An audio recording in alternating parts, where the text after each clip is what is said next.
এই মানুষটিকে কে কে চেনেন কমেন্টে জানাবেন। আর এই মানুষটা আজকে আমার দোকানে এসে আমার সঙ্গে ঝগড়া কেন করতে শুরু করে দিয়েছিল। হাই এভরিওয়ান, আমি Mantu, welcome to another blog. আশা করি তোমরা সবাই খুব ভালো আছো।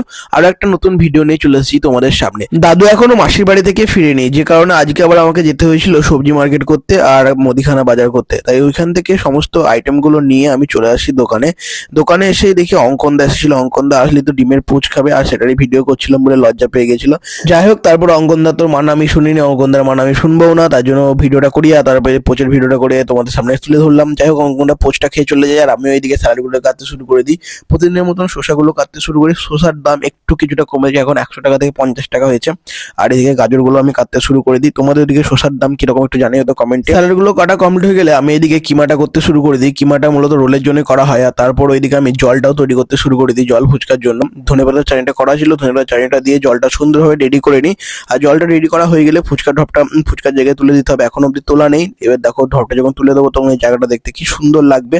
ফুচকার ঢপটা এখানে আমি আর তন্ময় ভাই দুজন মিলে ধরে তুলে দিলাম। আর এখন ফুচকা কিছুটা কম আছে, এর করা শেষ হবে, তারপর ঢালা হবে। আর তারপর কিছু বৌনির কাস্টমার চলে আসে। আর তন্ময় ভাই এখন কিন্তু দই ফুচকা ভালোই বানায়। তারপরে এদিকে স্যুপগুলো করতে শুরু করে দিই। স্যুপের যে চিকেন, সেই চিকেনগুলো তন্ময় ভাই সুন্দরভাবে ছোটো ছোটো করে ছিঁড়ে নেয় আর তারপর স্যুপের মধ্যে ঢেলে দেয়। এগুলো করলে স্যুপটা খেতে খুব ভালো লাগে। তোমরা অনেকেই কমেন্টে জানিয়েছো আমাকে, আমারও ভালো লাগে। আর তারপর আমি এদিকে মোমো করার জন্য মোমোর যে মাংসটা, সেই মাংসটা এখানে রেডি করে নিই।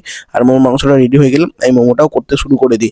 আর তারপর বিকেলবেলায় প্রবীণ দাদু চলে আসে। এদিকে আলু মাখতে শুরু করে দিয়েছিল ফুচকার জন্য। এই যে কি সুন্দরভাবে আলু মাখছে দেখছো। আলু মাখা হয়ে গেলে বেশ কিছু ফ্রাই মোমোটা চলে আসে। আমি এদিকে ফ্রাই মোমোগুলো বানাতে শুরু করে দিই। ফ্রাই মোমো কিন্তু এখন ভালোই বিক্রি হচ্ছে। আর ফ্রাই মোমো কিন্তু খেতেও অনেকটা ভালো লাগে অন্য মোমোর থেকে। তারপর কিছু রোলের অর্ডার চলে আসে। আমি এদিকে রোলগুলো বানাতে শুরু করে দিই। আর তারপর আসে হচ্ছে মন্টু খ্যাপা। মন্টু খ্যাপার বক্তব্য হচ্ছে আমি কেন দোকানে চাউমিন করি না, সেই জন্য আমার সঙ্গে বিরাট ঝামেলা করে গেল যে তোমাকে চাউমিন চালু করতে হবে।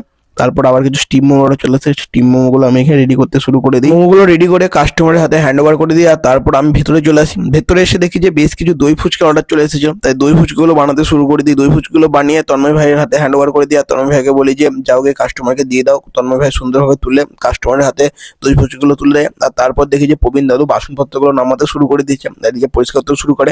আর আমিও এদিকে একটু ভিডিও করে নিলাম আর দোকানটা পরিষ্কার করে নিলাম। যাই হোক, আজকে আরো একটা সুন্দর দিন কাটালাম। আরো একটা সুন্দর দিনের গল্প আপনাদের সঙ্গে আমি শেয়ার করলাম, তুলে ধরলাম। যাই হোক, আজকে আমার ভিডিওটা এখানে রাখছি। দেখা হবে অন্য কোনো একটা ভিডিওতে।